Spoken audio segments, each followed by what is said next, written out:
নমস্কার, ইনসিগনিফিকেন্ট ডায়েরিতে স্বাগত। ফাইকাস জিনসিং এইটার বনসাই, এই বনসাইটা কিভাবে করতে হয় সেটাই আপনাদের সামনে এখন তুলে ধরছি। ফাইকাস দেখতে থাকুন। জিনসিং এই যে ভ্যারাইটি, এটা খুবই সহজেই আমাদের এখন এখানে পাওয়া যায়। এই ভ্যারাইটির বনসাই, এটা বটগোত্রীয় গাছ, সুতরাং এর একটা বনসাই তৈরি করা খুব সহজেই করা যেতে পারে, সেটাই দেখাচ্ছি। হাতে কলমে বনসাই তৈরি করার বিভিন্ন ধাপ এইটা এই চ্যানেলে রয়েছে। আপনারা যারা প্রথমবার এই চ্যানেলকে এলেন তারা চ্যানেলকে একবার সাবস্ক্রাইব করে ফেলুন। সাবস্ক্রাইব করলে বেল বাটনটা অনও করে রাখলে যে আপডেটগুলো আছে সেই আপডেটগুলোর দিকে আপনাদের নজর থাকবে।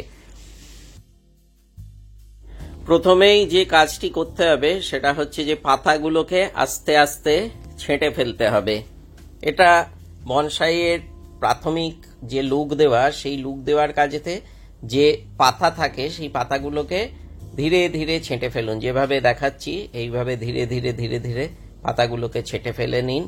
ছাঁটা হয়ে যাওয়ার পর কি শেপটা হয় সেটা দেখাচ্ছি, দেখতে থাকুন। এবং কিছু ডালকেও ছাঁটতে হবে।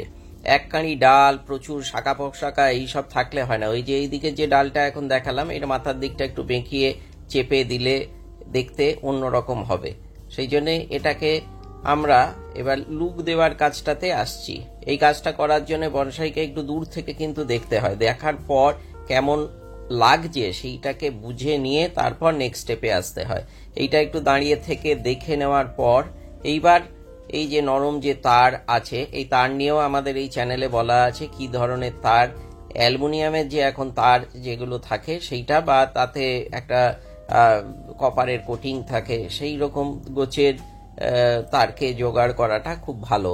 শক্ত তার হলে শেপ দেওয়ার ক্ষেত্রে, পেঁচানোর ক্ষেত্রে একটা অসুবিধে আসতে পারে, অবশ্যই একটা অসুবিধে হয় কিন্তু।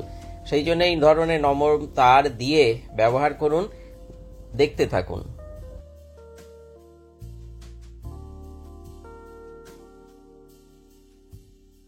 অতিরিক্ত যে সব ডালপালা রয়েছে সেই ডালপালাগুলোকে কিন্তু আস্তে আস্তে ছেঁটে ফেলা হচ্ছে। ছেঁটে ফেলে এইভাবে তারকে আস্তে করে পেঁচিয়ে পেঁচিয়ে গাছটাকে শেপ নিয়ে আসার যে কাজ, সেই শেপ নিয়ে আসার কাজটা করা হচ্ছে। আগেও আমি বলেছি যে বনসাই একটি শিল্প, সুতরাং এই শিল্পের দিক থেকে তার শৈল্পিক যে সৌন্দর্য সেইটাকে বজায় রাখার জন্য আপনাদের ধীরে ধীরে সময় নিয়ে কাজটা করতে হবে। প্রথম দিকে যারা এই কাজটা করছেন তারা একটু সময় নিয়ে আস্তে আস্তে কাজটা করবেন, দেখবেন যে ঠিক আপনি যেরকম গাছের যে একটা শেপের কথা ভাবছেন সেই রকম শেপটাকে কিন্তু পাবেন।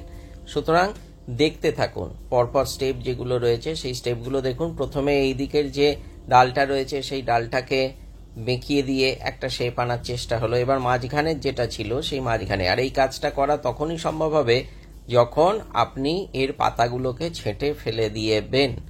তো পাতাগুলোকে আমরা অলরেডি ছেঁটে ফেলে দিয়েছি, সেই জন্য এই গাছের যে এই যে শেপগুলো দেওয়ার যে কাজ সেটা সহজ হচ্ছে। ধন্যবাদ, দেখতে থাকুন।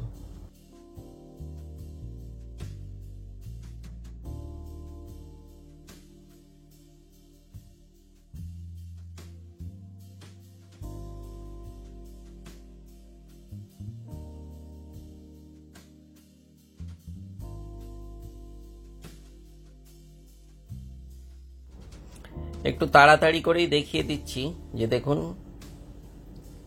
ডালগুলোকে আস্তে আস্তে করে পেঁচিয়ে পেঁচিয়ে একে কিরকম ভাবে একটা শেপ দেওয়ার যে কাজ, সেই শেপ দেওয়ার কাজটা চলছে।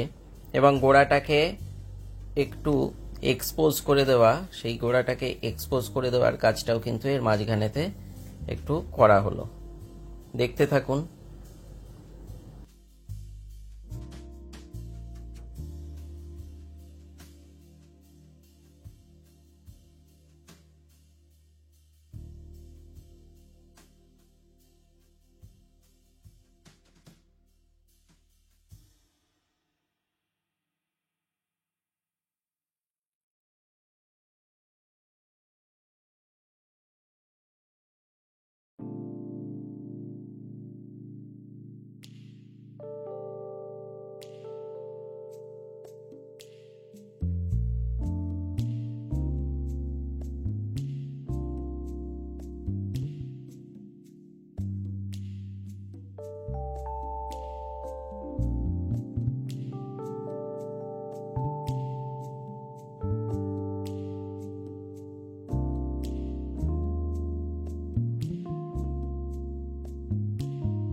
দেখুন এই ডালটি কিভাবে পেঁচিয়ে পেঁচিয়ে বেঁকিয়ে শেপটাকে আনা হচ্ছে।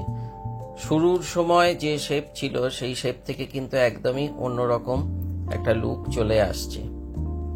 আস্তে আস্তে ঘুরিয়ে এইটাকে দেখাচ্ছি, দেখুন কেমন লাগছে এটাকে দেখতে। এবং শেকড়টাকে আর একটু এক্সপোজ করে বের করে দেওয়া হচ্ছে, যে এই একটা বড় প্রাচীন গাছ এই রকম লুকটা যাতে আসে সেইটার উদ্দেশ্য নিয়ে কিন্তু এই গাছটা বা এই কাজটা শুরু করা হয়েছে। যে রুটগুলো রয়েছে সেই রুটগুলোকে বেশ করে এক্সপোজ করিয়ে দেওয়া হচ্ছে। এক্সপোজ করিয়ে দেওয়ার মূল কারণ হচ্ছে যাতে এটা দেখতে অন্যরকম লাগে, মনে হবে যেন একটা পুরনো গাছ।